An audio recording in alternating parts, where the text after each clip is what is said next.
I've set up the 3 factions I'm going to be playing with today. I will explain what those are in a second, but I wanted to first focus on the research board and just a little bit on how to set that up. So there is a slight upgrade here, but I think it's probably helpful. So one of the expansions brings in a slightly updated version of this. The information's the same, it just has some extra pieces of information about setup, and it's double-sided, so if you ever wanted to play with 7, 8 or 9 players, it's got the information there as well, whereas the base game only plays to 6 players. Okay, so you've always got the turn marker here. The game runs for 9 rounds. You've then got the available research, and that's something we're going to do together. You've got some of the interceptors. Now, the expansions bring in more advanced interceptors, but these are just the ancient interceptors. But there are ancient cruisers that do exist. But again, we're going to try and hopefully they won't show up because I've hopefully removed them. You then can lay out these exploration bonus tiles. Now, the reason I've only put 1 here is actually these. I've got a cloth bag came in the version I've got. Okay, I'm just going to make this here as well. You can then pile up your orbitals, which are these ones, which are additional places that you can put your colony cubes, but you can only put economic or research. And so this is basically something that you've built in space to help your kind of overall economy. And then you've got monoliths. Now these are double-sided, so orbitals one side, monoliths the other, so you don't really need to have them in 2 stacks. These are objects you can build, and they will give you victory points at the end, but beware, it's whoever controls the monolith at the end that will get their points. So if you build it but then lose it, your opponents will get their points. Okay, the other thing is I've got the 3 home hexes set up with their cubes, and I've just finished putting the interceptors for each player. I'm not playing with the Orion hegemony, so there's no cruiser to start. The last thing to do is to find the 001 tile, which is the galactic sector, and this has a special hex in the middle that looks like this. And so you put a discovery token whenever you see this box with 1 rounded corner, which fits exactly the discovery token there. You put that discovery on, and so when the spot has been cleared of all enemies, and you're about to claim this sector as your own, and put your influence mark on there, you then get this, and you will either take 2 points, which is on the back, or you will get the reverse, and you have to decide when you take it. So this is the it's got a name. It's called the Galactic Center Defense System, I think.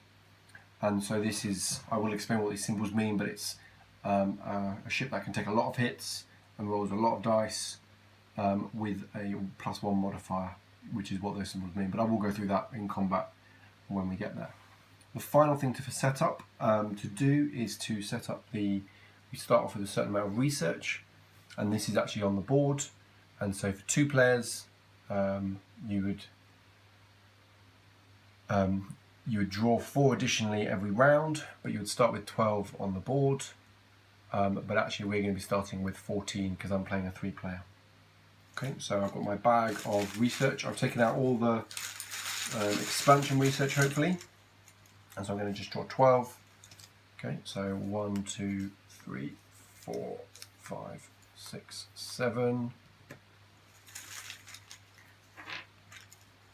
8, 9, 10, 11, 12. Okay, so there you go. And actually it should be 14 because it's 3 players, sorry. So there's 14. And then you can lay these over the top of this board, so you can show which are available. Obviously, eventually they will all become available, but the variable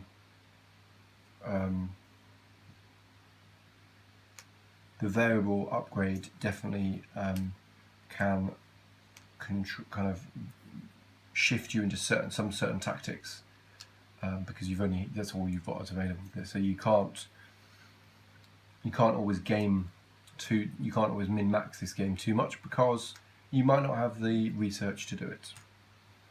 So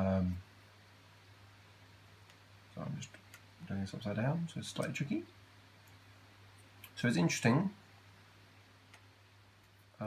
We've got,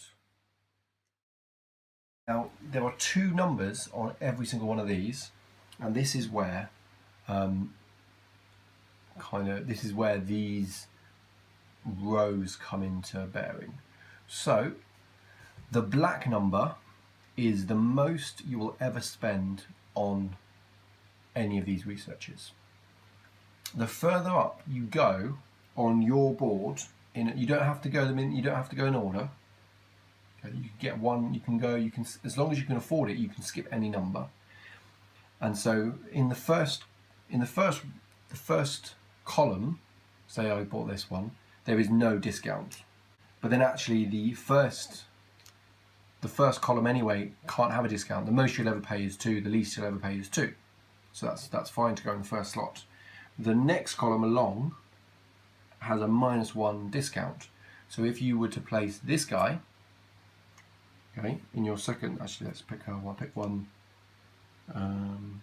So for the planters, you've got this, they've already got the star-based technology. If they were to then buy the plasma cannon technology, they would, so the most they would ever pay is 6. They have a 1 discount because it's in the second column, so then they owe 5 research. And then it goes 2, 3, 4, 6, and then 8. So if you get all the way over, you start to get some really heavy discounts. Now it can never be discounted more than the lower number on there. So the 8 discount only really is most effective for the last column, for the research with the upgrades in the last column. Okay, and so that's the setting up the research board. Then the final thing to do is, we haven't really talked about them, but there are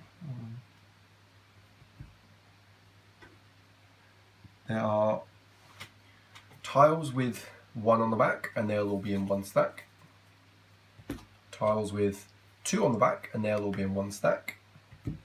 And tiles with 3 on the back, and these will be a very big stack, and then you will only take the certain number that is listed here. So for 3 players, there are only 10 3 tiles.